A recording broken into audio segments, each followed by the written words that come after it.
Good evening and welcome to Hidden in Plain Sight, Racism in Law Enforcement.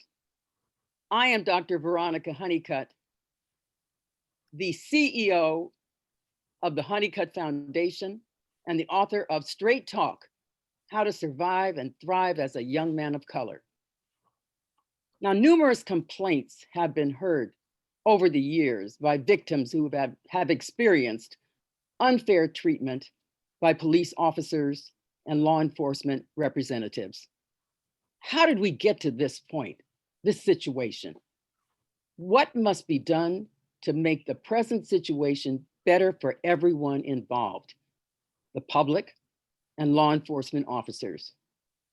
We will hear from our exceptional presenter, Ms. Yolanda D.A. Williams, tonight. And Dr. Canton will facilitate the discussion. Before we begin our discussion, I would like to discuss some housekeeping items. We have muted everyone by default. Please be mindful of background noise when you are speaking. Questions may be submitted through the chat box. All links and contact information for Dr. Honeycutt and Joe Canton and Ms. Williams will be posted in the chat. Now on to our discussion.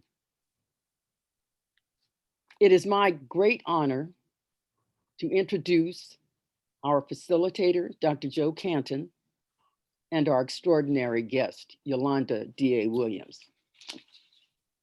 Now, it would take a long time to introduce both of these guests, but I've tried to synthesize this so that you will know of their outstanding achievements. Dr. Joe Canton is just simply brilliant.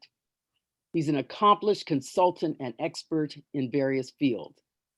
Former director of the S.R. Martin College Preparatory School, CEO of Fellowship Academy, longtime instructor at various colleges and universities, owner of Canton Associates.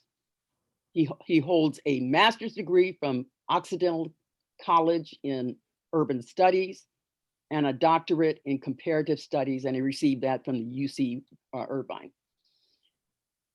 He is the director, or has been the director of personnel and labor relations for the city of San Bernardino, and he is also a former Coro Fellow. Ms. Williams is just amazing. A former captain of the San Francisco Police Department School Resource Officers Program. She's the president of the Officers for Justice Peace Officers Association, the third vice president of the San Francisco branch of the NAACP. She has 31 years of service with the San Francisco Police Department, is a published author with a featured cover story in Correctional Technology CTM magazine. And I believe her article was on youth courts, new methods to deal with juvenile delinquents. She works with the African American Advisory Forum on a voluntary capacity and working with the chief. She is a Jonestown survivor. Yes, she survived that cult. Wow. She is a singer who has been featured in many programs, the recipient of numerous awards for her service. In 1997, the Crime Prevention Volunteer Officer of the Year Award. In 2001, the congressional, maybe correctional too, congressional recognition from Congresswoman Nancy Pelosi. In addition to that, she's a mother and a grandmother. I think her bio told me seven grandchildren. My. She's the daughter of Reverend Harry W. Williams, Sr., and her loving Christian mother, Mrs. Rose Mary Williams. Now, she has survived another cult too, and that is the Blue Cult. And she'll tell you a little bit more about that. She serves and she gives back to the community. It is really our honor to have Ms. Williams today. So without any further ado, I present to you Dr. Joe Canton. Thank you, Veronica, for that most generous introduction. And I'm glad to be here. I'm also honored to be facilitating with an outstanding person in our history. In the process, we talk about hidden in plain sight racism in law enforcement. Well, you know, our only Black Attorney General said that Americans are cowards when it comes to talking about race and racism. And it's interesting that our new president indicated that we have a problem systemically and white racism itself. Since the president has made it official, I think tonight we're going to shed some light on that in terms of racism and law enforcement. And we all know if you don't understand racism and white supremacy, everything else you think you know will only confuse you. In order to give us a background for our facilitation this evening, I have before you a symbol of a Sankofa bird. This evening, we're going to take you on a journey, a Sankofa journey. That is, we're going to look a little in the past and then look forward to the future. But in the beak of that bird is an egg which carries the lessons that we've learned from history. And as you know, humans tend not to learn those lessons very well. So we're going to have a short video dealing with the history of policing in the United States of America and showing how slavery and its historical impact on law enforcement. We talk about patrol and control African slaves, which was its mission. As a result, they were dehumanized and reduced to property. As you know, slavery has created a very pivotal impact on American culture. It is one that everyone wants to forget, but yet it raises its head almost daily as we see these issues in law enforcement. So as we look at our short video, racism in the United States, we'll take a short look at it, about 10 minutes or so.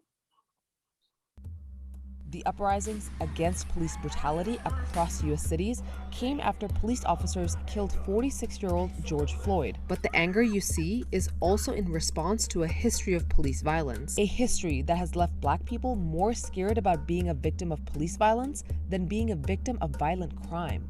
Now, there are growing calls to defund or even abolish the police. The relationship between African Americans and the police is a very tense one.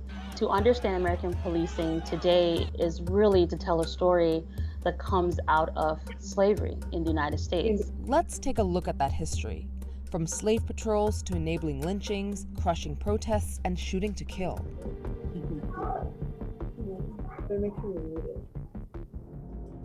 My mental health suffers tremendously when my children are out and about. There are stats to back up this fear.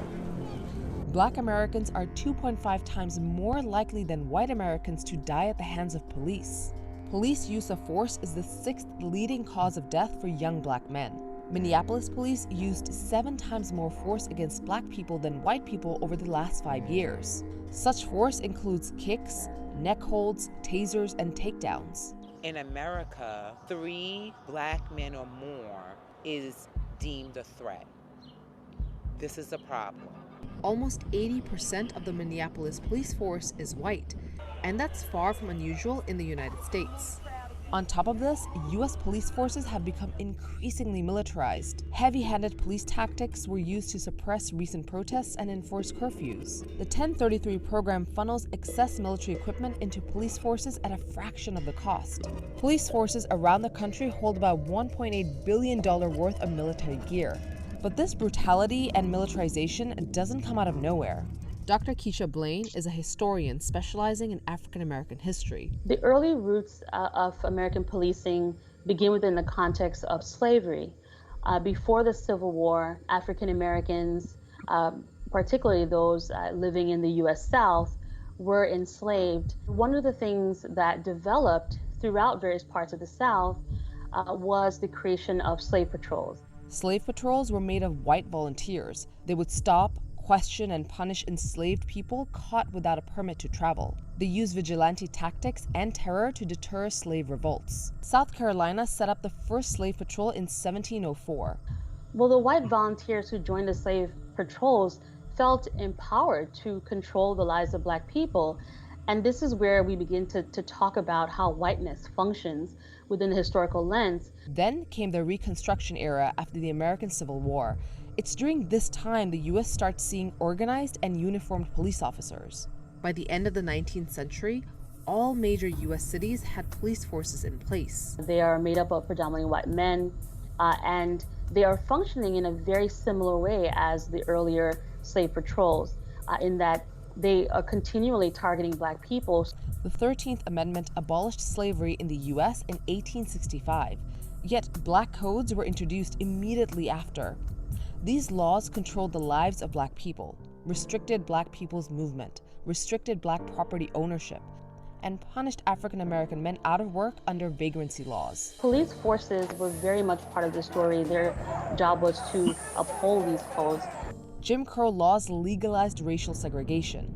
Southern white supremacists systematically used lynching to terrorize African Americans. There were over 4,000 racial terror lynchings in at least 12 Southern states from 1877 to 1950. White officials and police watched and rarely did anything.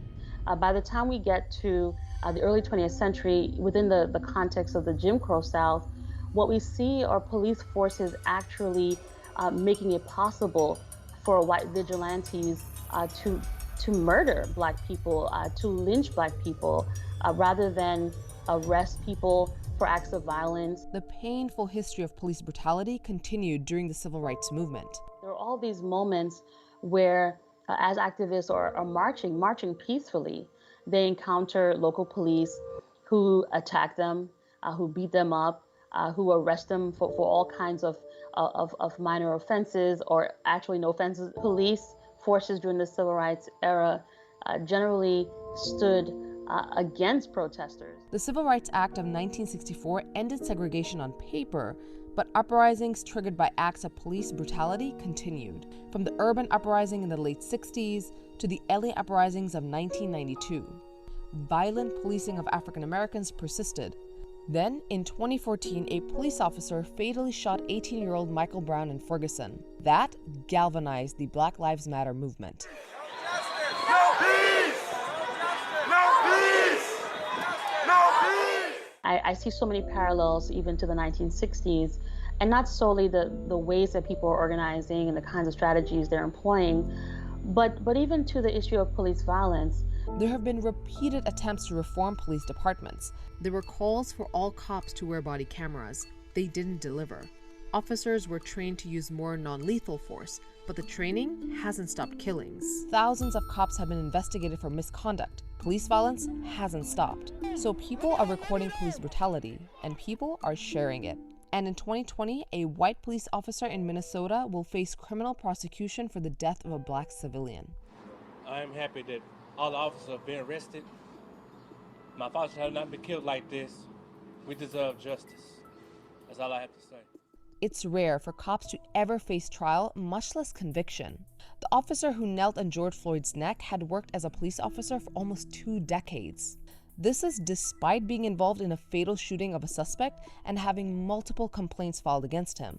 So protesters are calling to defund the police, and some are even calling for abolition. Campaigners want massive police budgets reduced and want funds reallocated towards social services. The movement certainly brought the issue of police violence to the national spotlight. They will talk about how activists organize on the ground, and they will talk about some of the resistance that activists faced. They'll talk about the surveillance that activists face. I think the current moment is very much a part of the larger narrative of the Black freedom struggle.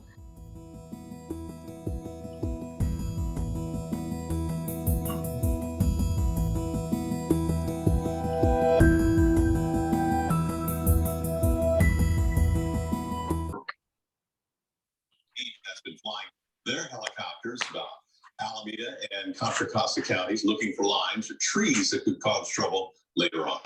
A magnitude 4.2 quake struck the middle of Lake Tahoe today. It was followed by several aftershocks and left residents shaken up. You can turn that off.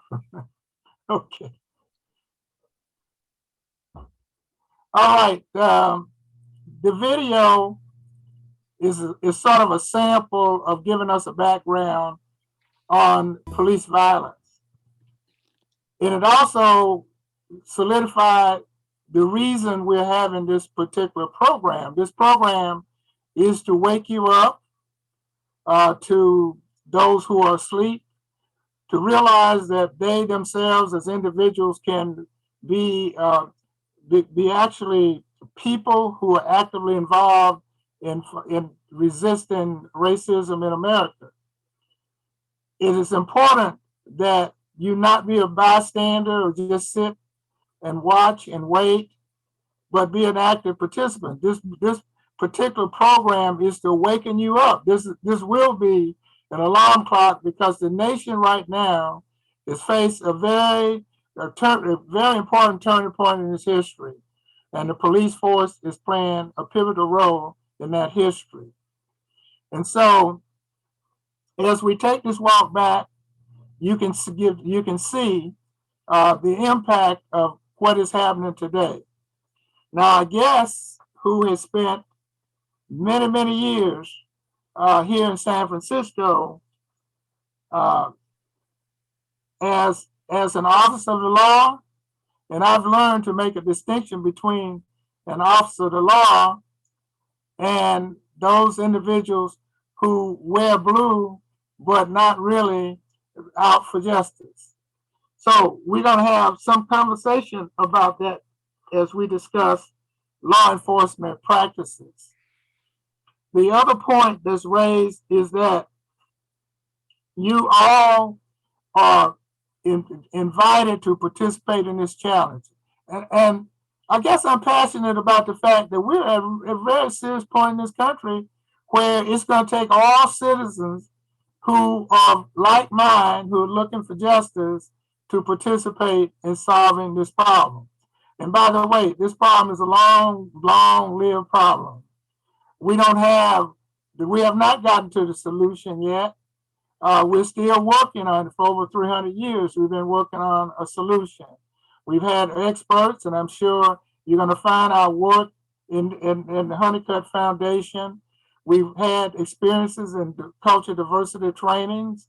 We've had experiences working with law enforcement agencies to see if we could shape the attitudes and change practices in the departments. But tonight, you're going to get a very important message from our guests. You know, the old cliche of speaking truth to power. We always hear that term, speaking truth to power. Well, tonight, we've got an individual who shows that it's not that particular issue, but it's power, that is power speaking truth. Today, we need truth. And the person that we have here tonight have always walked the walk and talked the talk of truth. And I see there's someone here, but anyway, Ms. Williams has a lot of experience in working behind the blue lines. She has worked here in San Francisco. And so we will be focusing our discussion around the San Francisco Police Department on issues relative to the community here in San Francisco.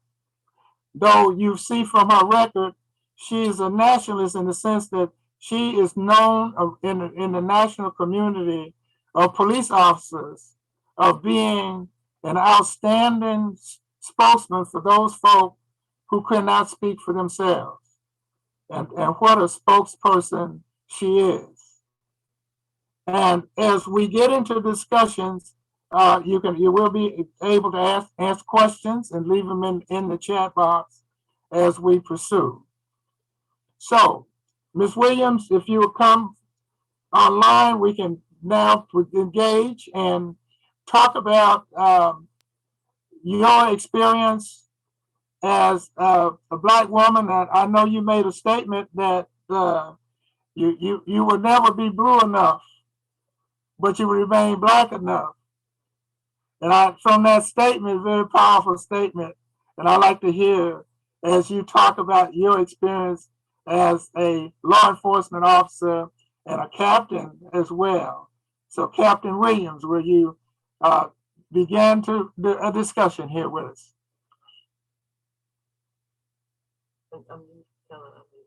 Unmute.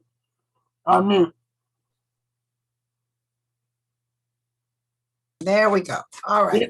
Yes. First and foremost, I want to thank you for having this opportunity to be in your presence. It is truly my honor and privilege. I have had the fortunate experience of being able to serve my people of color in this noble profession. However, it has not come with a cost.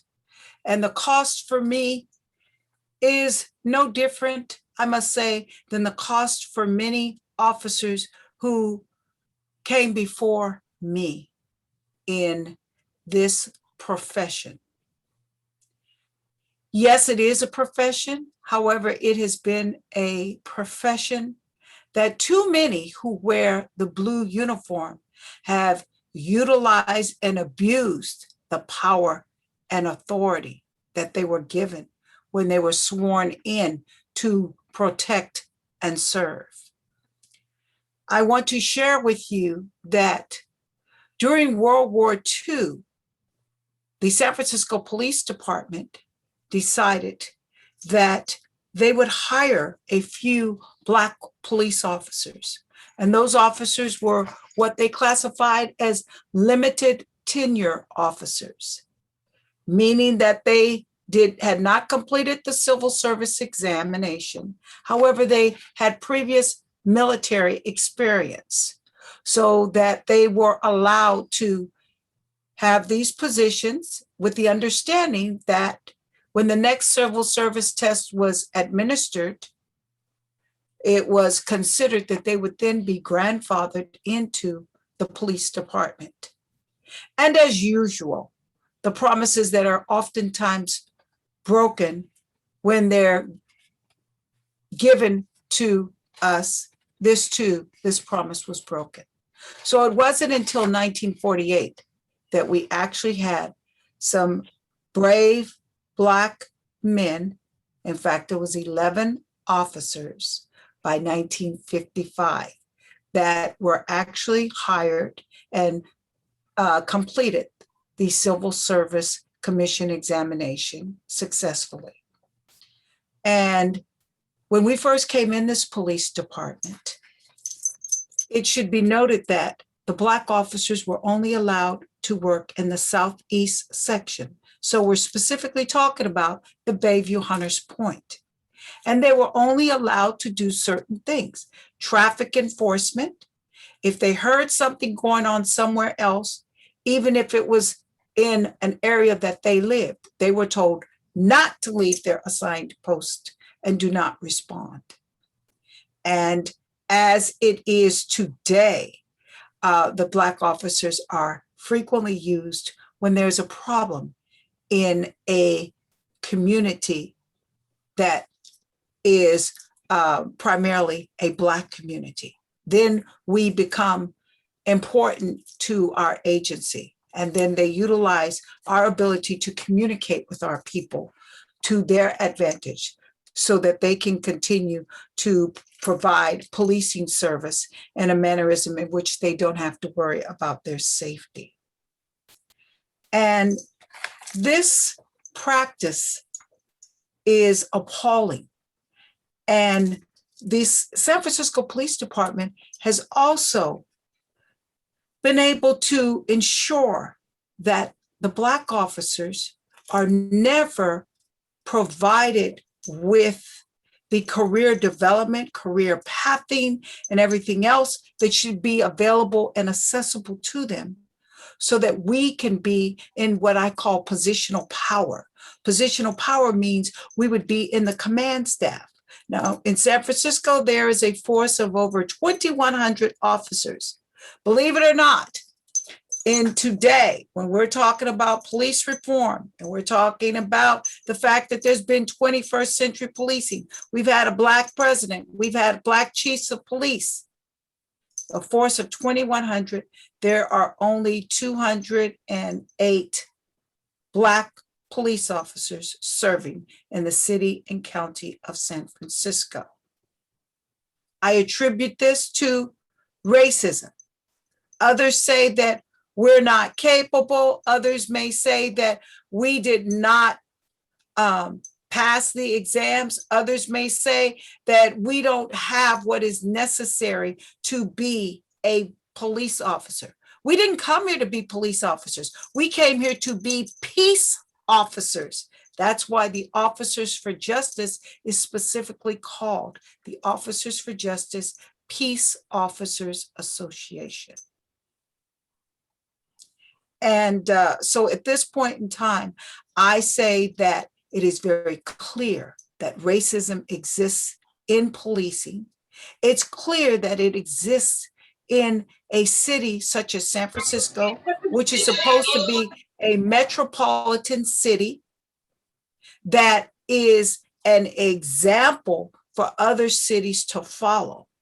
Yet we have so many internal problems within this police department involving race relations. It is very hard for us as Black officers to get a fair break. Ms. Williams, over the years of you working in the department, you've been able to see, I guess, progression of change or some change. How would you describe that? Because I remember in the 60s, in the 70s, there were many experimental programs that came about regarding law enforcement. For instance, there was a big emphasis on the community-oriented policing as a strategy to be successful. What are your comments regarding community-oriented policing? The concept of community-oriented policing was a good concept. However, any concept or new philosophy that is tried to be introduced into this police department or any police department, unfortunately, has difficulty in establishing itself because there is so much supremacy, nepotism, cronyism, legacy children within police departments such as like SFPD, that, and you have a powerful union that is supposedly representing the majority of the police officers, and I'm saying the Police Officers Association, they single-handedly make sure that change is hard to occur and the resistance in and of itself basically presents failure. We've tried community policing. We've tried 21st century policing. We have tried so many options and new ideas, and every time it seems as though we're met with resistance. And it's like trying to turn over a battleship because there's just so much resistance to change. It's interesting that you say that, because when you go back to, many will raise the question, well, what kind of people are recruited to be police officers? I remember the days when they used to have a height requirement, a weight requirement, and they used to have the psychological exam and physical agility tests to pre-hire. So what kind of people are we hiring? You find has been hired in the workforce in the police department? First of all, it's interesting that you bring this up because I had a conversation yesterday with the chief, and I had many of the OFJ board members on the call. And our concern was the height and weight requirement that San Francisco Police Department still utilizes. It's based on the height and weight of a white male back in 1940. Needless to say, it is very hard for someone who is Black, Hispanic, and definitely Samoan to meet those height and weight requirements. For example, for a female, if you are, say, 5 feet, you're expected to be somewhere within 102, maybe 110 pounds. I'm sorry, I haven't seen that weight since I think high school or middle school. It makes no sense. And I have asked repeatedly, why is there a height and weight requirement in the San Francisco Police Department? Well, the only rationale that I was given is that, well, we're concerned about their ability to be able to do the physical requirements of the job. Well, if you look at the San Francisco Police Department now, I don't think that there are very many officers in this department that would meet the height and weight requirements, but they are doing the job. Well, you know that they didn't do it. They didn't want to do concurrent studies when they was doing this. They always tried to on the entry level. Let me ask you this: in terms of today, we're finding that in departments now, the infiltration of white supremacists who have joined the police department. Matter of fact, in the insurrection that took place on the Capitol, many of those folks came from across country as part of a number of police departments. So in terms of this, do you see that kind of infiltration here in San Francisco?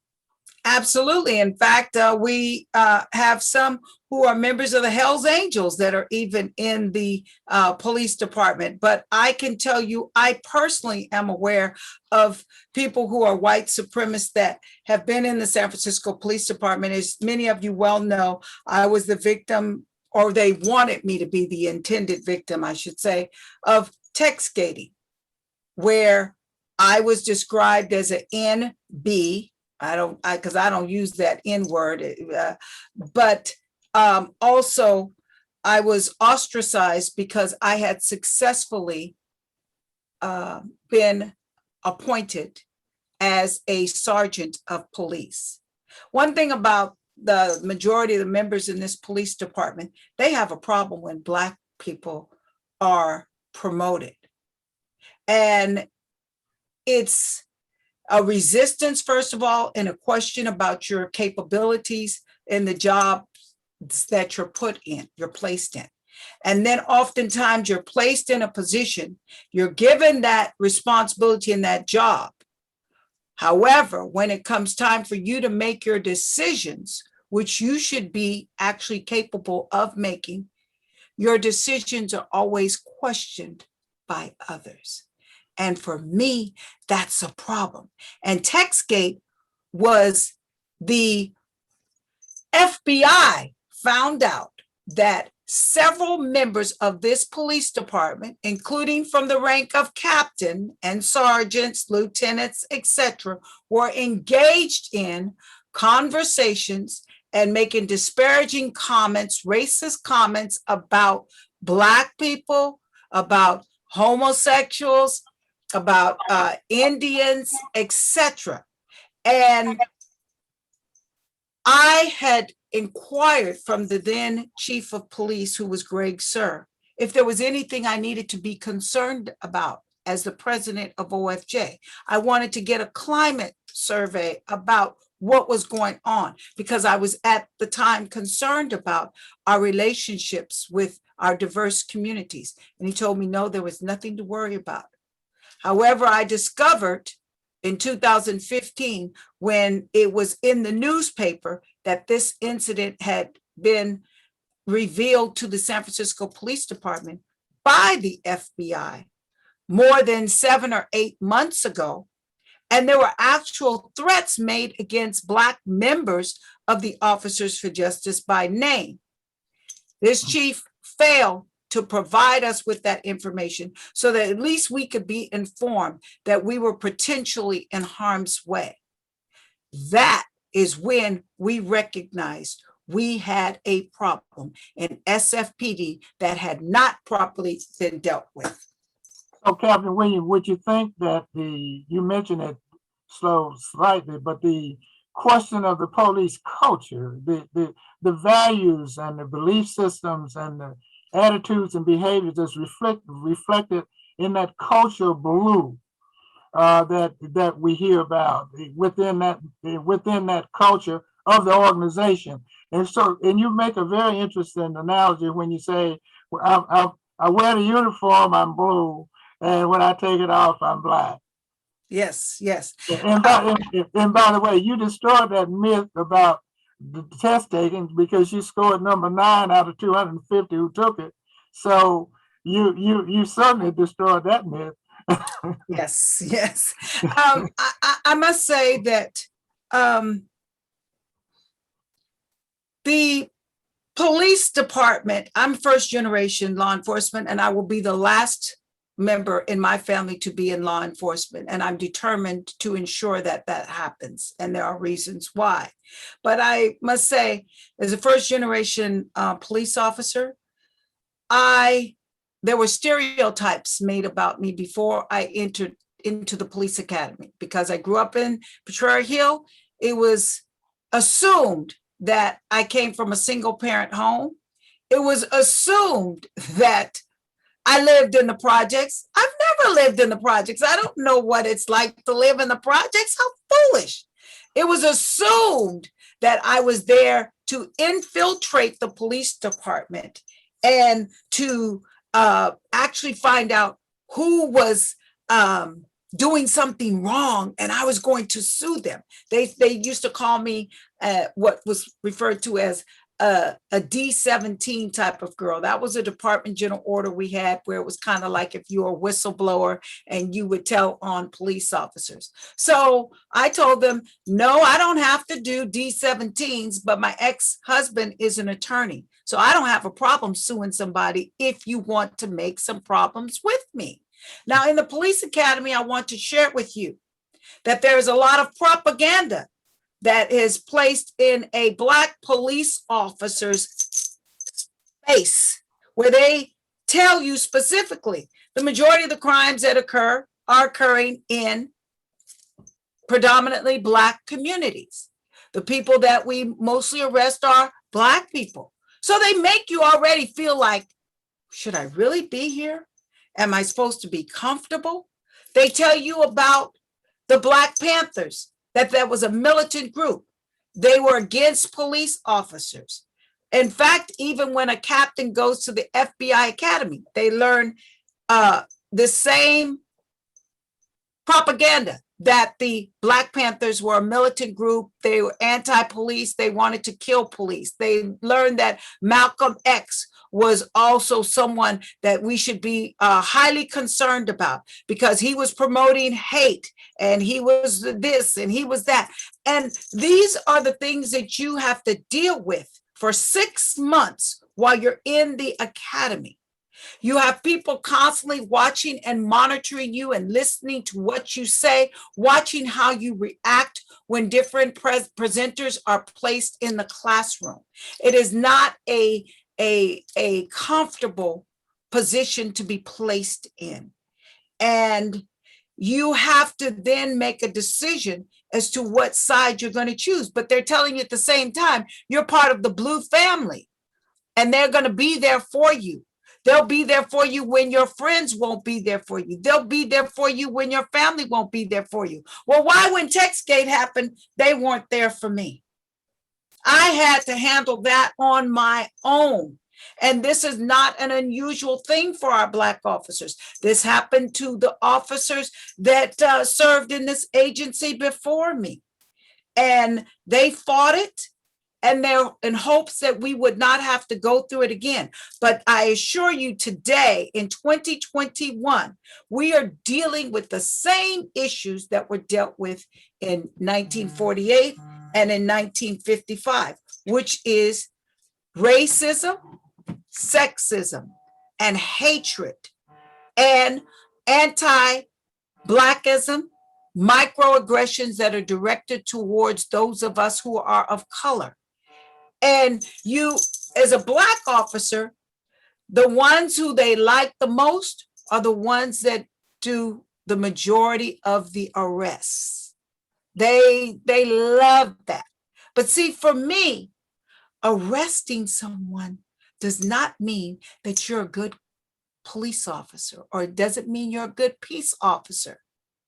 To me, the peace officer that is worthy of this noble position is the one that knows how to de-escalate issues and bring about some sense of morality, empathy, trust, respect, ethics. And these are the many issues that we currently have within the department. When discipline is administered, it's already been determined by the DOJ, the federal DOJ. It's been determined by the Blue Ribbon Panel that the discipline administered to a Black officer is far more severe than it is to our counterparts. So we can never feel comfortable in blue. And that's why I said, I will never be blue enough, but I'll always be Black enough to be arrested. Well, you know, you as you talk about the department and raise questions in terms of how that culture has persisted over all these years, I would like to hear your comment regarding you coming into the department and the effects of a training officer. Can it be viewed as Denzel talked about it on training day? Absolutely. I think that was really one of our former police officers' stories about his life. And it was a way of him actually trying to ask for forgiveness for some of the things that he knew he had been involved in that were wrong. So I don't think that is a made for TV show. That is someone's true life in blue. Okay, then, because the level of propaganda of the police department and the romanticizing of police violence reminds me of Cops, the TV show. You know, bad boy, what you gonna do when they come? Right. But it has a psychological impact on the public at large, that when these particular events, I would think, happen, ingrained in most folks' mind, it becomes sort of a normal, as opposed to something not really normal. What you think about that? I have to agree with you. And I remember when Cops came out, many San Francisco police officers were mad that they weren't coming to San Francisco to see some of the great arrests they thought that they were making. That's just like there was another one that was a bounty hunter, and there were many officers that thought that was great policing. And there are officers who still come into the police department to this day that say, oh, they can't wait until they can get out into the Bayview so that they can do some real policing.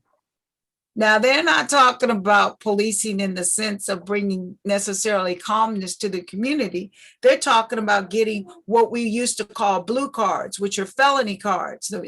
And there used to be a philosophy when I came in the 90s and in the early 2000s, that you weren't a real cop unless you had a lot of blue cards that you could say that you were responsible for.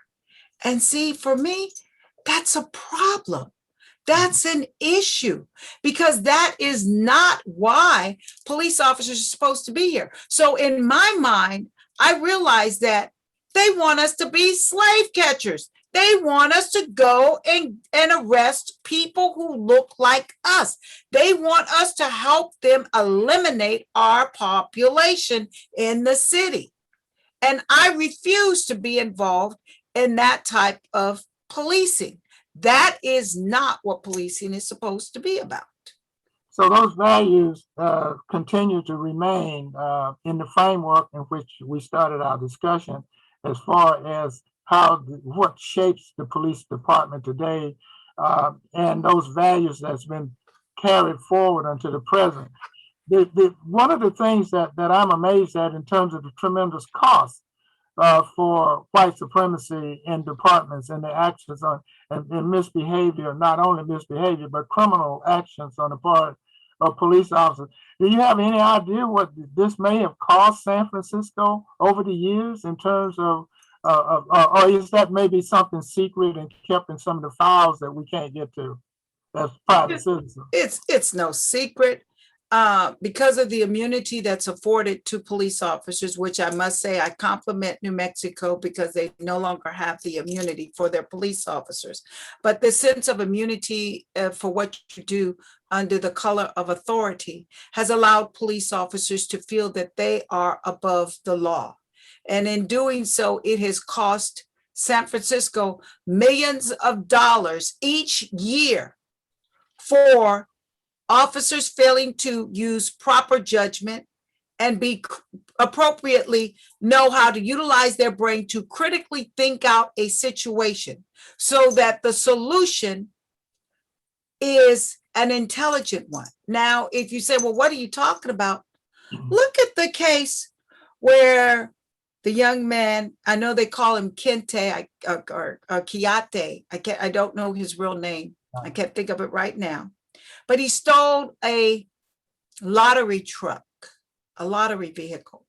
And the officer that was the training officer brought out a new officer, his trainee, on the street without following the protocol, which was to go to line up first and find out what's going on.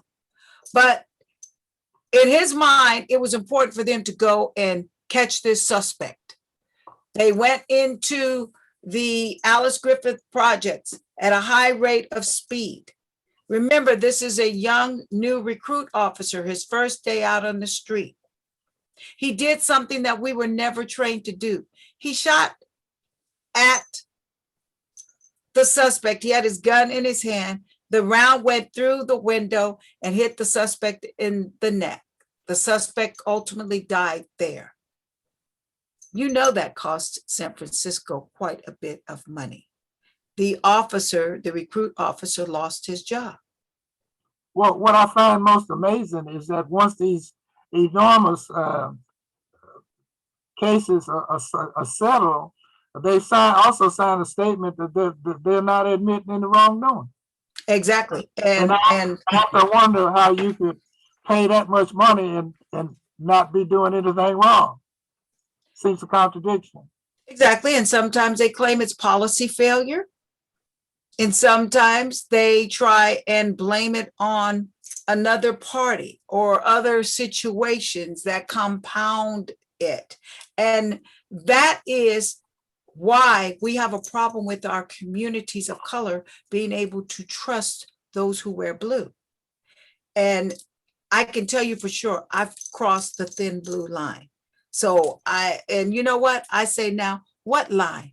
I don't see it. I don't care.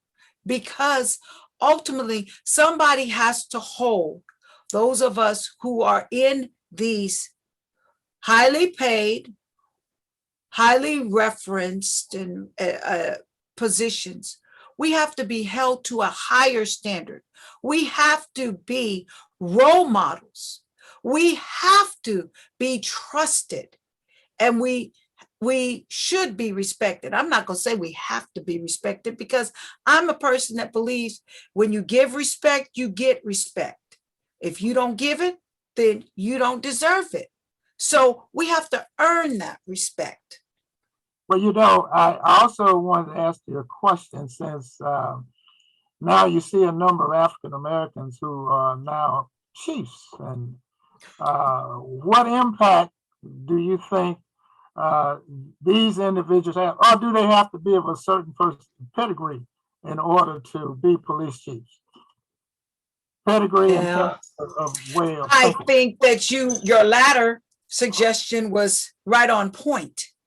Now, I'm not going to say what agency it is. I'm just going to leave that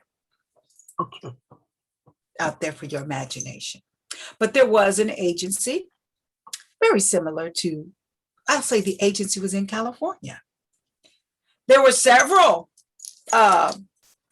men of color and a woman who had applied for a position opening at that agency. There was one man whom I believe was, based upon his background, overly qualified for the position of chief of police of this agency. However, that person was not selected by the selection committee. I'm not going to say what it is because, again, I'm not going to give it away. Now, I later found out from a friend of mine who was on that selection committee for that particular agency, the reason they did not select this person who was obviously overqualified for the position, because this person seemed to be too assertive and would be able to do the job on their own, ensuring that there was transparency, ensuring that all officers were receiving the same type of punishment when there was a specific violation. This person seemed to be a little bit too much of an independent thinker. So ultimately, the overall decision was, when you select a chief, you don't necessarily select a chief that is highly qualified and capable of making their independent decisions on their own. You instead prefer to hire one whom you can control and whom you tell what to do as much as you possibly can. And I assert to you today that I feel the best solution to something like that is to not allow anyone to appoint your chiefs of police. I think they should be voted in, just like in San Francisco, we happen to have sheriffs that are voted in. Why not vote in your chiefs of police? Why not even, in some cities, and even in San Francisco, believe it or not, your chief of police does not have to be a previous police officer. And many people don't know that. So I think if we're talking about reform, perhaps we need to look and start telling some of these agencies that we want to start voting in our chiefs of police, or perhaps we want to have far more of a say as to who is going to be the chief of police in our cities. So, Captain, you've covered a lot of territory. Let's make, I know that this is a hard question to ask you because that was never, has been your aspiration to be. But if you were to chief and you say you want to change this department, what are some of the major things that you would consider recognizing the challenges that you just presented? First of all, I would mandate that the Police Officers Association not be involved in any of the major decisions solely on their own. There are other police employee groups, and they would all have equal say in things that were going to be happening around the department. Second of all, I would say that police officers do not have to be a member of any specific union. If they choose not to be a member of a union, perfectly fine. In fact, I would prefer that police officers not be union employees. They should be working for the city and county of San Francisco and be loyal to the city and county of San Francisco, because they work for those who live here in this city. Excuse me, that would be tough. I have to ask you this. That would be tough because, unions are voted in by folks and hard to get rid of. However, Gavin Newsom said, if you are a government employee, which means the city and county of San Francisco, you do not have to be a part of a union anymore. He made that legal. I am not a member of the SFPOA, and I will never join them again. I'm not going to pay $1,300 or $1,500 for a newspaper that tells me that Black Lives Matters is something that we should be concerned about. They make fun and ostracize people in my community. I'm just not going to do that. So that's one of the first things I would do. Another thing I would do is I would change all of the psychologists, the polygraphers and everything and start all over again from scratch. And I would have a step in there where I would have a special test administered to determine their level of biases and racism before they came into the police department. Every 5 to 10 years, I would say that I want our police officers to be evaluated psychologically to make sure that they have not experienced any trauma or something that has not been identified. Because as a police officer, your first year of policing, you see way more in 1 year than a regular civilian sees in their entire lifetime. So can you imagine that type of trauma? That's why we have such a high rate of divorces. That's why we have such a high rate of suicide. That's why we have such a high rate of officers who die of heart conditions, etc.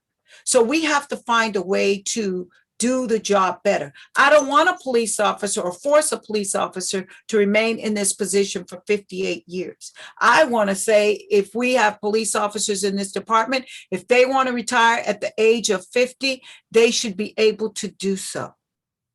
If they want to stay, they should be able to do so. What do you think about the idea of having police persons to be licensed? Oh, absolutely. And you took my point from me, because actually what I was going to say is I believe that officers should have some type of surety bond that they have to carry. So that then that way the city and county of San Francisco is not always totally financially responsible for their mistakes or mishaps. So that would be something that I would do as well for the city and county of San Francisco. And then of course, I would make sure that the command staff, that the diversity is fair. I would also ensure that there were women on the command staff of color. Currently, San Francisco Police Department does not have one Black female in the command staff.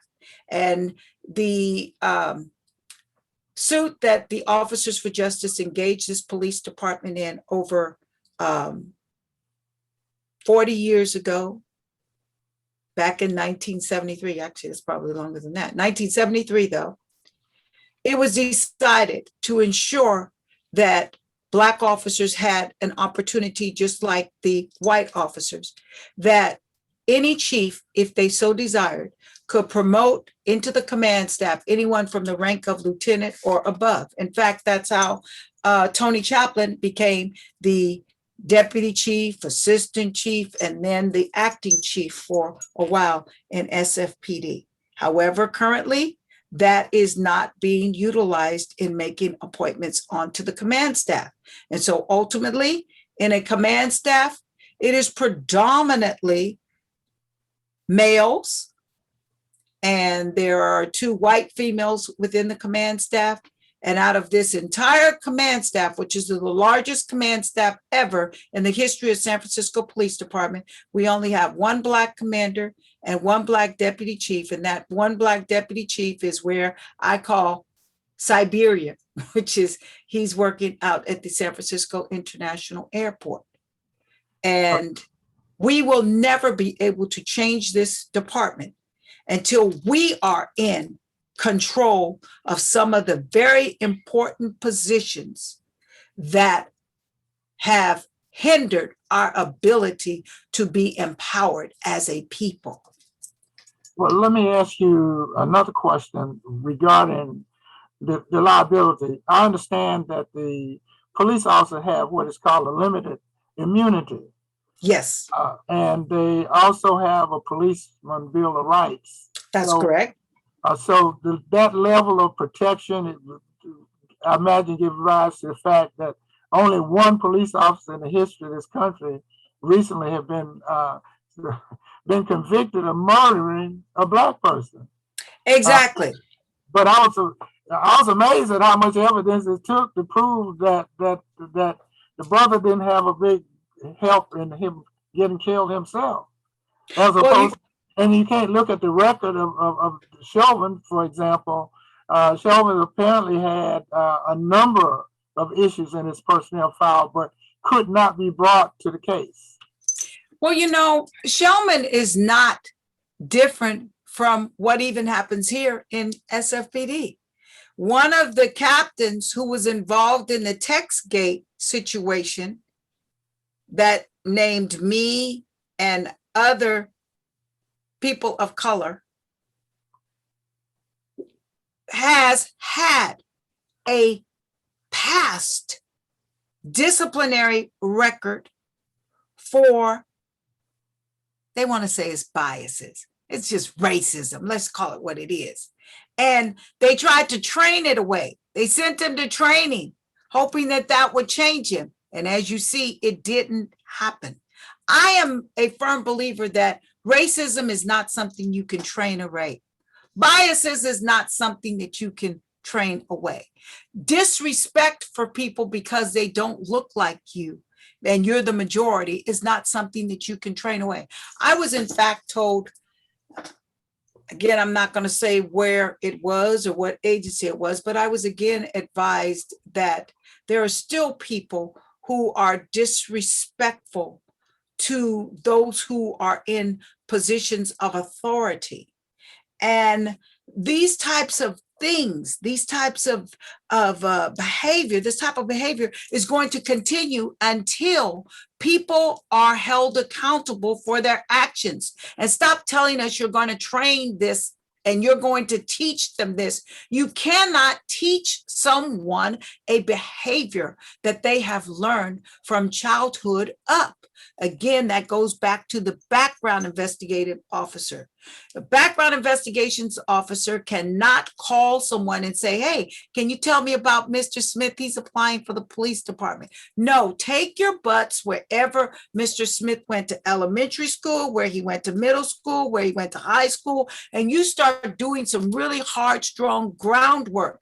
Because guess what? In San Francisco, you can be a police officer carrying a gun at 21 years of age. However, you have to be 25 to drive the San Francisco Municipal Railway. That's foolishness. You're going to give a 21-year-old a handgun and tell them you are now empowered by the state of California. You have the authority to take away someone's liberties. A 21-year-old's brain is not fully developed. And I know this from my school that I attended, where I got my BA in criminal justice. The brain is not totally developed in many of these young people until 28. 28 years of age, but you're giving them a gun at 21. And then you're telling me, a civilian that has never had a record or anything, that I should turn in my handgun if I'm in legal possession of it? Something wrong there. Now you had a challenge being a Black woman in a department where white males predominate, and the values of the white male measures how well an officer is doing, from my understanding. In other words, the woman who can do the rough things, she's considered okay. Those who are able to go out, let's say, go out and settle domestic disputes without killing people, is looked up on as kind of soft. Exactly. You're right. Because I used to love to do domestic violence calls. I love them. I was always saying, let me go. Because I'm going to resolve every issue before we leave. And I don't want to take anybody in my patrol car with me and have them wear my beautiful silver little jewelry. I mean, that's not the joy of it. For me, the pleasure is being able to get some type of resolution or understanding before we have to go to that level. But I'm going to tell you something. Women are not appreciated in law enforcement. It's still a male-dominated role, heavily male-dominated. And today, I want to share with you this because it was troubling to my heart. I'm, as you know, off duty right now due to a medical injury, but I received an email from a African-American man. He's actually from the country of Africa. He's prior military. He came here to the San Francisco Police Department with all intentions of being and pursuing his lifelong career. He gave up a offer with the Air Force to come here to San Francisco. This young man experienced so much trauma that it was mind-boggling to him. This person called me late last night. It was about 11 p.m. So, and this person lives on another time zone. So it was really early in the morning where they live. And this person called me because they needed help, some type of clarity. They were in a fog, and to the point that they never wanted to see a police officer again. They never, ever wanted to come back to San Francisco again. And it was based on the fact that when they came here, they were homeless as a recruit officer in our academy. And this was never brought to the attention of the Officers for Justice or any other police employee group. And that in and of itself is outrageous. And then I found out from this email that this person was not the only homeless person that was in that class. There was a Hispanic female that was also homeless, and it was never brought to our attention. That Hispanic female decided she could not financially support herself. She felt that she had been emotionally abused by this academy. And for that reason, she left. She didn't even call them to say, I'm not coming back. She left the academy. How do we know that she wouldn't have been a wonderful, beautiful spirit for this department? We will never know. This person went on to tell me that in the polygraph examination, and I know who the polygrapher was, it was questioned as to why do you want to be a police officer? Black people don't usually make it here. How could you tell somebody something like that and make them feel like they're wanted? Another experience that they call upon is that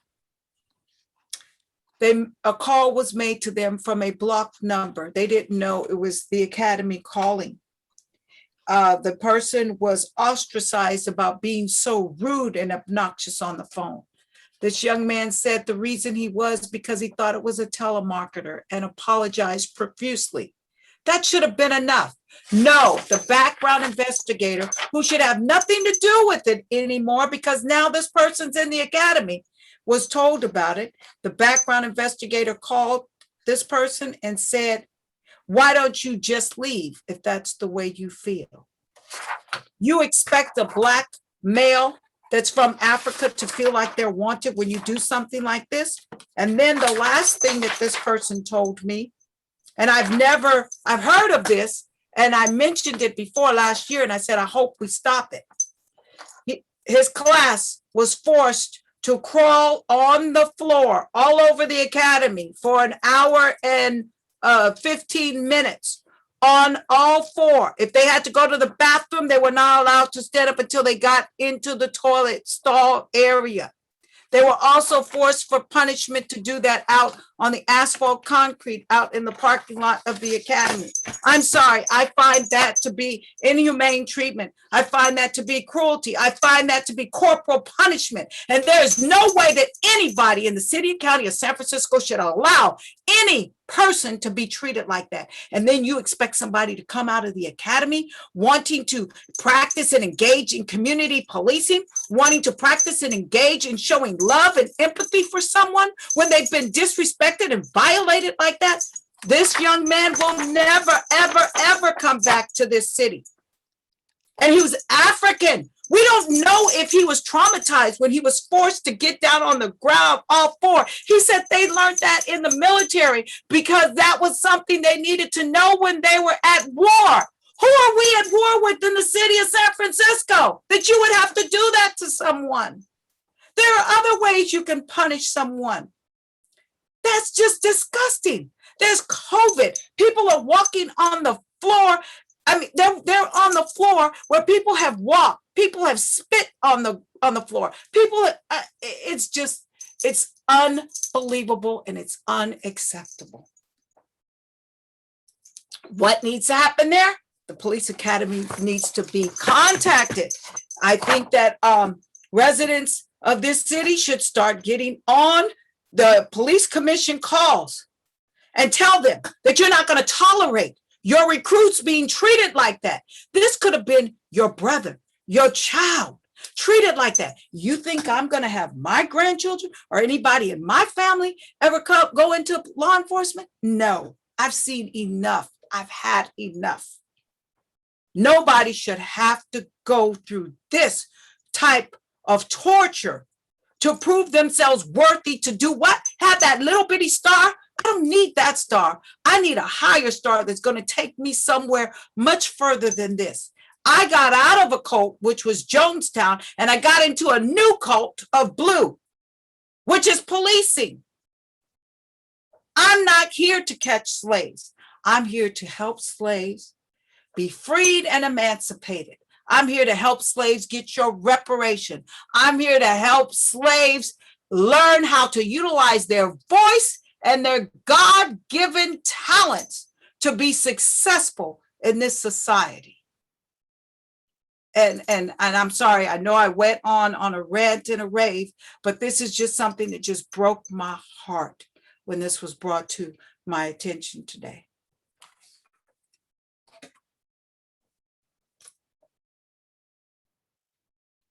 So we need your help.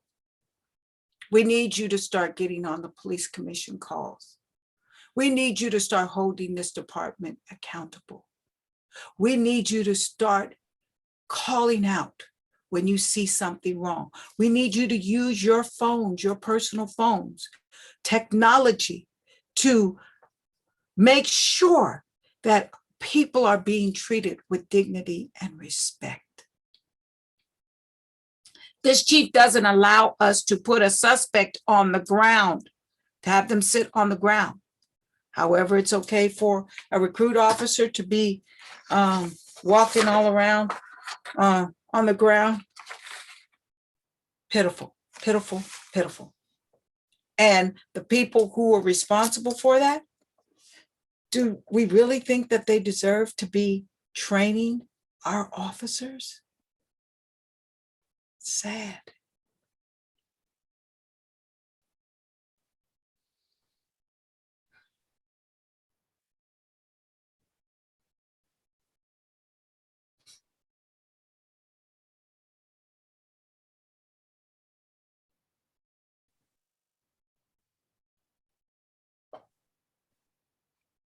Joe, you there? Uh-oh.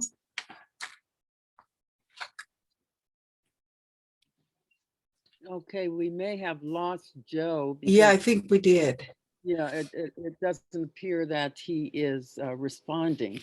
Yes. Okay, I had some questions for you as well. And Mary, you can also ask some questions now since Joe's not responding.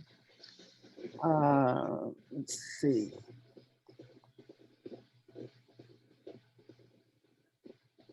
Would you like me to go ahead, Dr. Honeycutt? I'd like you to go into the chat and pull the questions while I pull questions up. Okay. Okay. Ms. Williams, Stephanie Woodford would like to know, do you think the mayor is aware of all that is happening? No. In fact, we have tried to meet with the mayor. However, there's so much red tape involved in trying to get a meeting with her. But I think it is imperative, and whoever has the ability to contact her needs to tell her it is time to reach out to OFJ to find out what is truly going on in this department. Enough is enough now. And I don't want to cry, so I'm not going to cry because that's not what this is about. No, totally understandable though. Question from Paula Fiscal. She would like to know what you think about the quota system regarding the number of arrests. I'm concerned about the arrest quotas. It still shows that there is a, based upon the percentages of African American in San Francisco, they're still trying to tell us it's 5%. I really think it's like 3%. However, our numbers of arrests, our numbers of police contacts still leads us to believe that there is still a focus. They don't want to say it's profiling, but some type of way there's a focus on it because they always have some excuse as to why it's happening. And I'm so tired of the excuses. I think that we should have a system where police officers should not be giving out parking tickets or anything like that. If it's something low level, let somebody else do it. Maybe we need to come up with a system where you have some police officers who carry guns and some who don't, maybe something like that.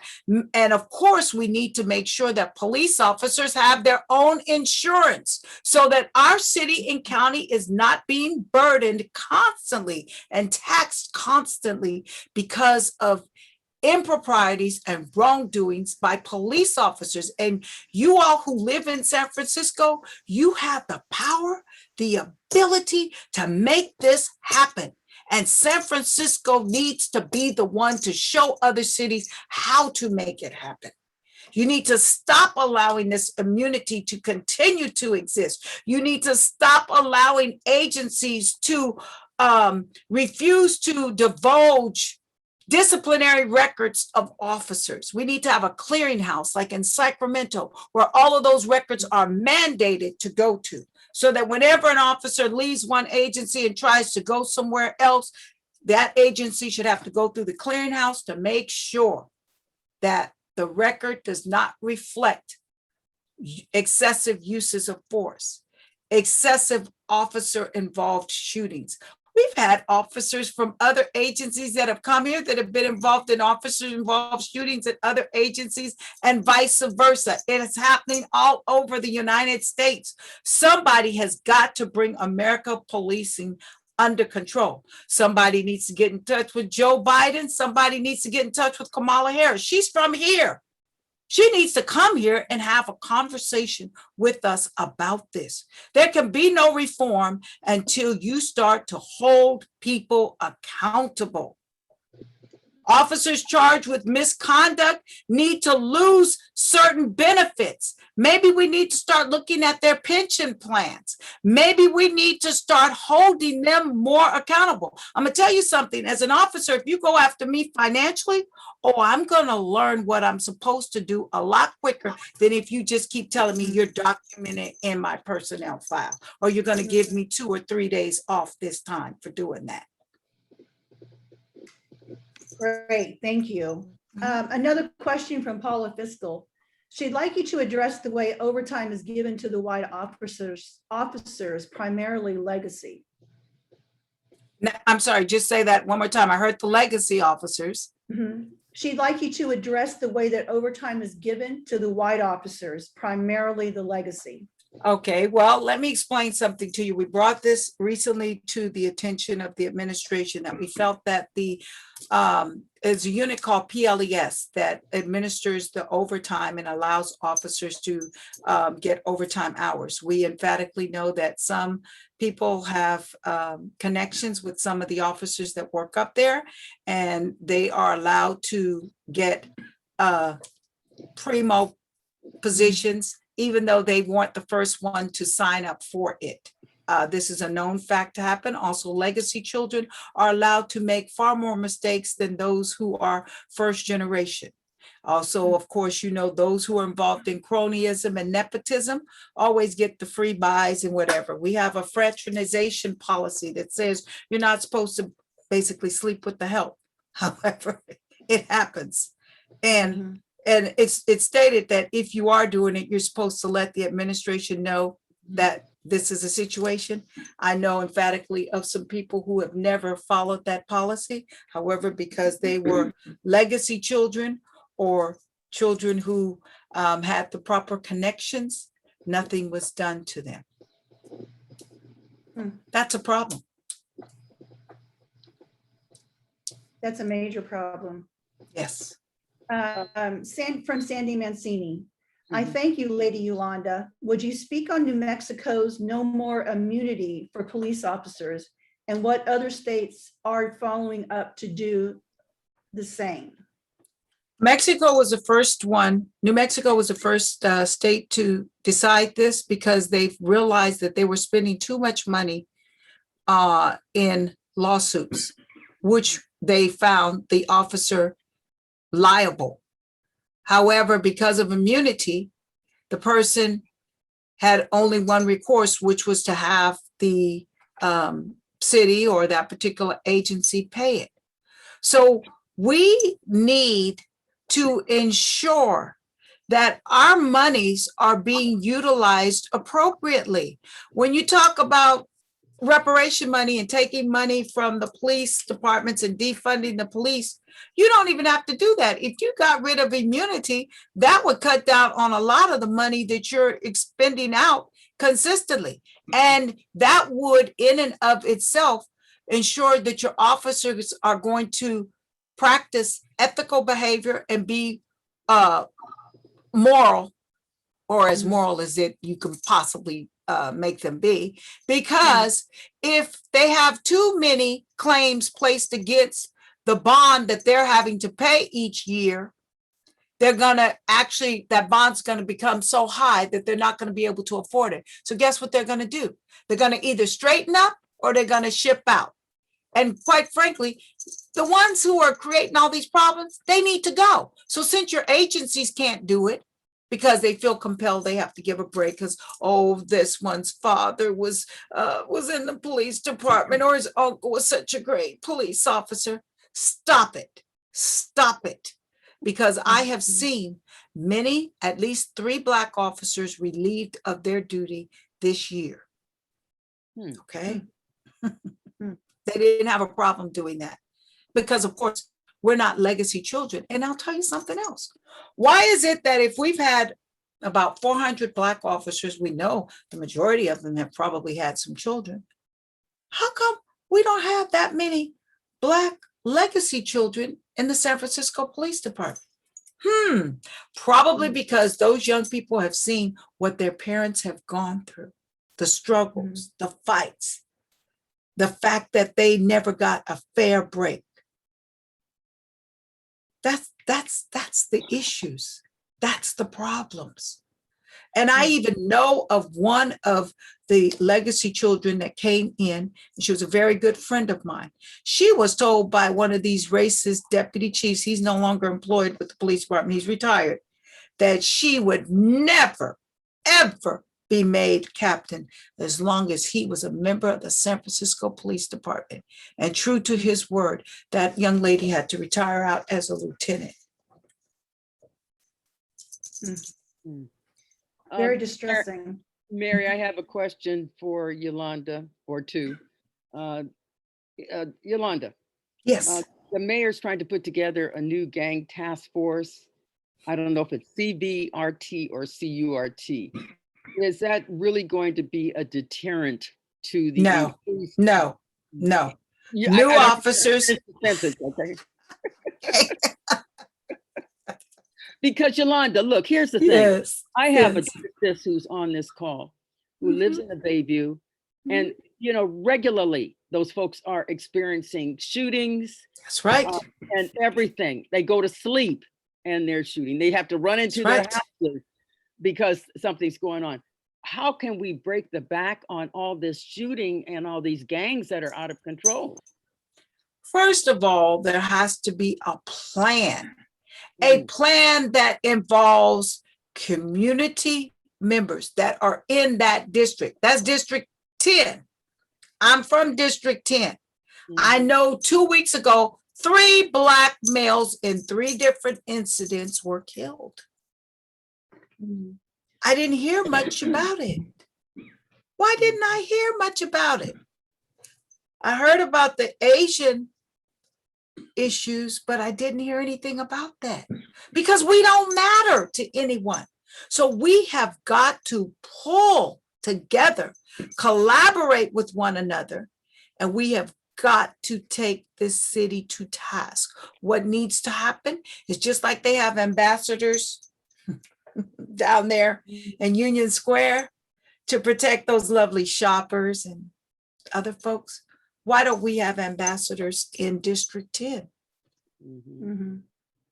Make them put some of those ambassadors in District 10. Why not have officers living in the community? There are a lot of vacant homes all over the place. Let the officer live there for free if they're willing to live in a community that is crime ridden. What is it going to hurt you to do that? Isn't it worth saving a life by having 1 or 2 officers living in the community? I lived at Newcomb and Mendel, paid my mortgage every month for 20 years. And you know what some officers told me, some white officers from Bayview Station when I was there back in the days patrolling? They told me, why you always complaining about the policing that police services given out here? Why don't you just move? Who are you to tell me where I should live and how I should live? That's why you need to have officers that live in your community. You've got those homes up there at the top of Hunters Point Hill, way up there, the top of the hill. Yeah, they're for moderate, low income, whatever.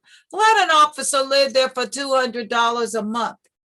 That officer's presence might be the deterrent that you need. And in fact, let the officer take a patrol car home and put it in front of their house. Do you know that I asked when I was at Bayview Station for them to let me bring a patrol car, just set it in front of where I lived at Newcomb and Mendel?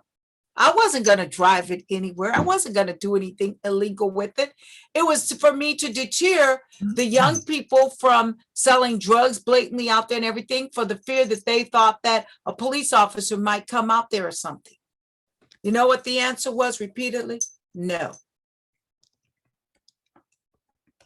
Yolanda, I have another question for you Yes. here. Mhm. 2 more questions. Yes. Most police officers feel that, I'm sorry, most people feel that police officers are called too often to handle problems that should be done by social workers, mental health experts, community workers, and other specialists. Now, I did have an opportunity to talk to Dr. Almira, who is working with the community street team. And I even talked with officers, and they gave me some information, which I shared with her. And I know they're trying to build out that program. And that program is consists of 3 different people, one from the fire department, and then DPW, I think, and then DPH. And thank you. Mhm. Okay. And they work in the streets, and they work 9 to 5, Monday through Friday. The officer's concern was that it should be on weekends. It should be able to, you've got an answer. That is a program that I suggested over 2 years ago. And what I suggested was, it wasn't like that. It was DPH should be mandated to give us 1 mental health worker for each district station. We should have them on days, swings, and midnights. We have students that have to do internship programs and things like that. They could be some of the folks who are helping to fulfill these different positions, and they can be paid a stipend or whatever in order to do it if they're an intern. This way, they know the police officers know them, and we need to have them 24/7, and there needs to be 1 at each district station. Reason being is the community then knows them, the officers know them, and the person who's experiencing the crisis knows them. A person in a crisis doesn't care if you're a mental health worker, if they don't know you, or if they can't relate to you. So this is why this has to happen. Police officers should not have to deal with mental health issues. Police officers should not have to deal with low-level things that can be resolved with community coming together to try and resolve verbal issues and disagreements and things like that. We call on the police far too much to handle stuff, and it's taxing some police officers to the point that they're missing the big things and they're focusing on the little stuff because they have the ability to do that. Police officers are not constantly monitored like a person who's working in a business office. We have a little bit more freedom. And I think that with someone who we have spent over $100,000 to train needs to be utilized in far more important matters. Captain, I think I'm back again. Excuse me, Joe, I have one more question. We're Okay. glad you're back, Joe. I have one more question, and then Mary Yes, ma'am. is receiving questions from people. This I'm interested in as well. Just saw a notification that the Mayor Breed wants to clean up the mid-market area, which I mean it's been rough trying to get that area cleaned up. I noticed that there was something involved in her program that said that the police would be involved in the cleanup. So will the increased police presence in this area either negatively impact the problematic work that's to be done, or will it be helpful? And in view of the fact, Yolanda, that the police department is kind of strapped for officers right now. And my understanding from someone was that, and I don't know if this is correct, so please correct me if I'm wrong, that they're not hiring, they're not training a lot of people for these new police jobs. Well, first of all, the presence of a police does not deter crime. I think that you would better use people like SVIP and other folks who are from the community that know some of these people who create the problems. A police officer's presence only creates more hostility and more possibilities for some type of violent reaction because of their presence. Why do you always call on the police when you got a problem? Why do you always think that the police can resolve a problem? We're crippling people by making them think that the police are always the answer to everything. We have to be your doctor. We have to be your medical practitioner. We have to be your psychologist. We have to be your child's counselor. We have to, there's too many tasks that are being tossed to police officers because the ones who are supposed to be doing it aren't. You will save the city millions of dollars by not using police officers for these types of tasks that can be mandated by others who really have the ability to make the connections that are necessary on a daily basis with people who are violating quality of life issues. Because those aren't major issues, quality of life. And I'm sorry, why are you so focused on mid-market? What about the Bayview? Why don't you focus on doing something there? Thank you. Okay, Mary, go ahead, please. Yes, I have a few questions for you. This is from Deanne. Thank you for your presentation, Captain Williams. Oh. Do you think it is fair characterization to say police departments are providing a haven for men who refuse to accept the diversification of America and the resulting rise of POC to positions of power? Based upon my experience, I'd say that person really has read some of my notes. I would have to say, Ashe, yes, yes. And this is from John Henry, both sides of the conversation. Why is the NAACP not getting the lawyers involved? Well, let me explain something to you. As a third vice president of NAACP, even though we are at the San Francisco branch, we don't have our own attorneys here at the San Francisco branch. When we want to take on an issue, we have to get approval from national, and then national has to then have their board meetings and approve the funding of a lawyer to handle situations. So I used to always ask that same question, but now I realize that that is the reality of the way this particular organization runs. And I have a question for you. You wrote in a, well, you had an article that came out. I'm not sure exactly when this came out, but you talked of being disciplined for several offenses. But then you talked about you were up for a promotion, or you were, doing the testing for the promotion, and that you should have gotten it, but you didn't. Do you think those disciplinary actions were done to preemptive strike your promotion? Absolutely, they were. In fact, this new chief concurred with me that it was clear that this was done purposely in order to hinder me from being able to promote, because it was just suspicious that each time when it came time for me to promote to a new position, having passed the civil service exam successfully, that suddenly there would be some new allegation or some new complaint. And I'll tell you something that to this day still puzzles me. There's two things. One is there was an issue that occurred at a station. I wasn't there, but I was serving as an off duty, and one of my members called me out of concern for the safety of another OFJ member.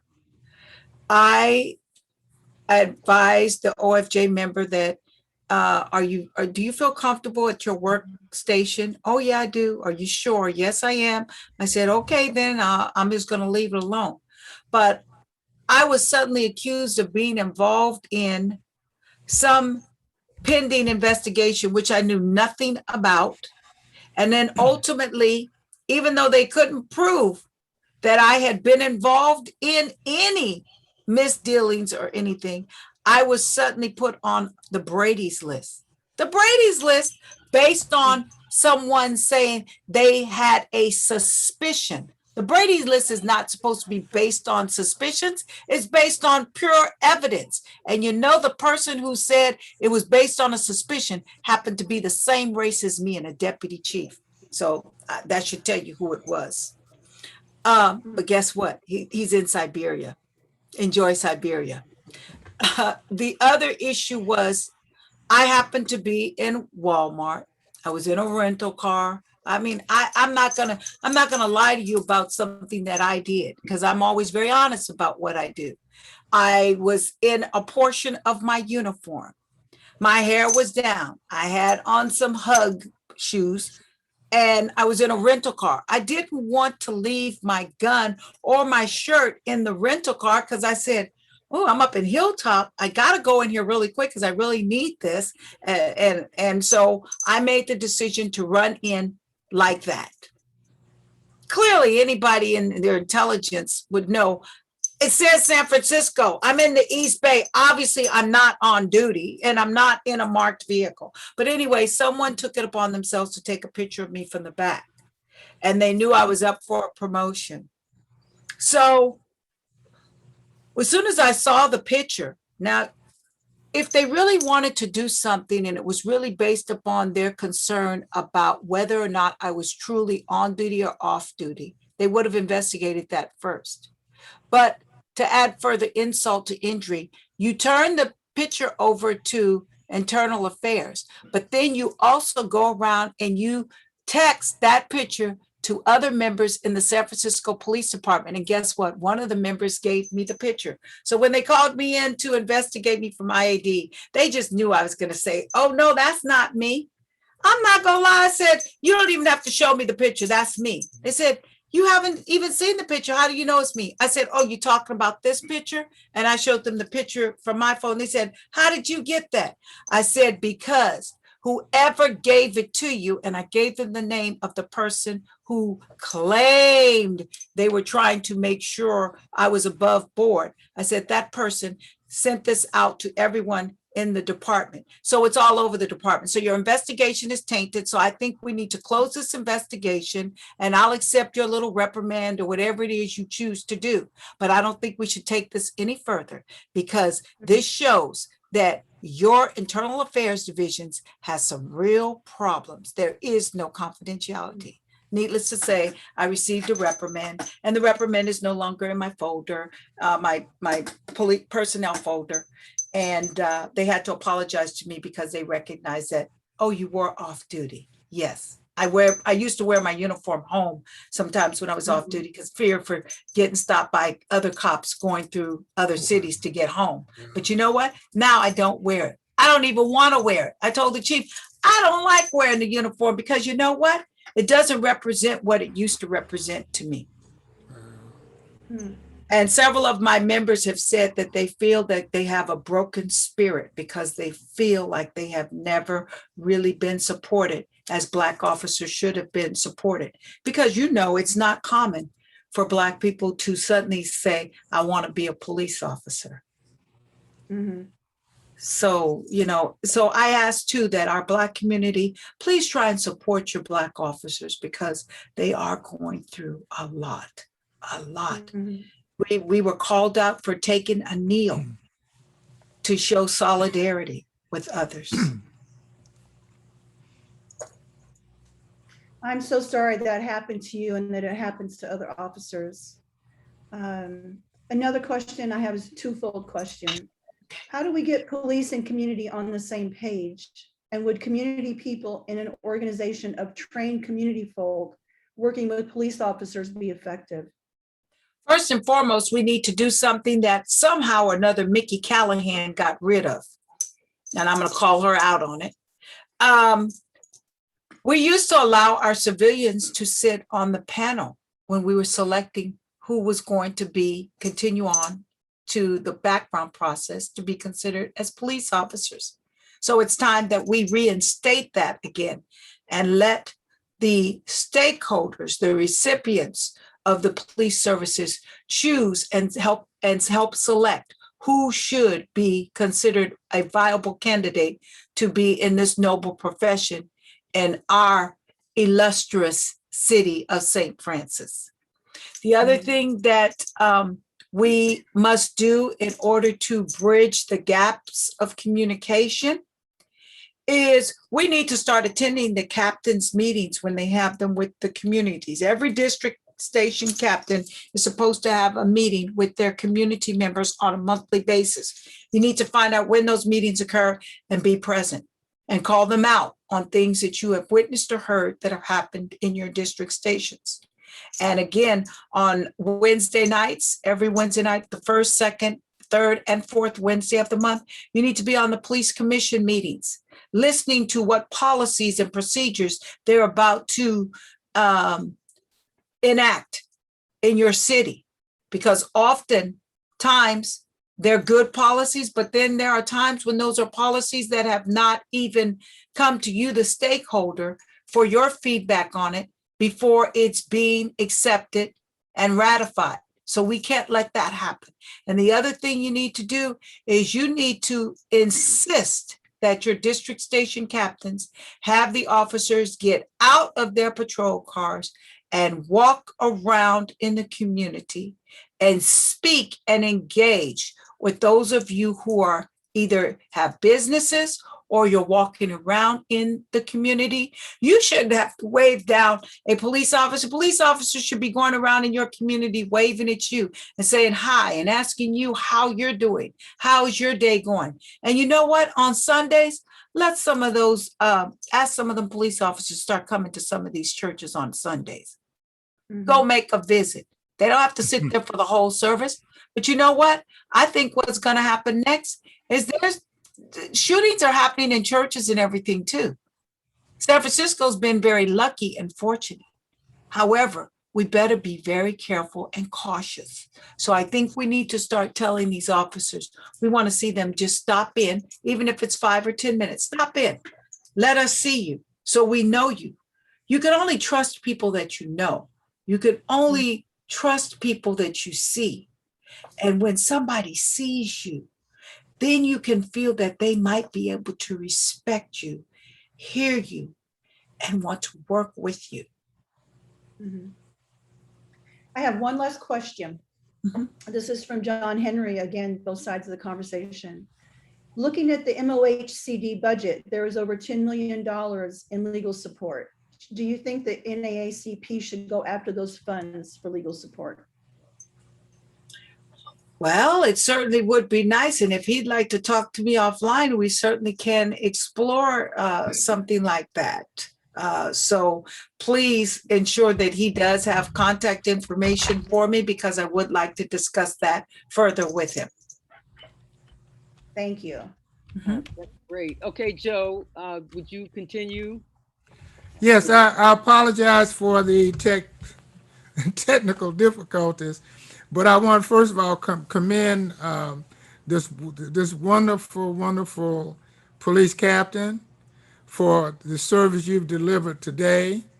You've truly given us an inside view, an education, if you will, of what a good law enforcement professional person is, and appreciate the risk that you've taken, the challenges that I know was great, but you took those risks and you took those challenges, and you're here letting us know as a community from the inside that we can trust what you say and from your experience tonight. I really do I'm honored to be here, to have gotten a great education from you, because when I knew I was going to be doing this, I said, my God, I said, she was singing with the style of Etta James. And so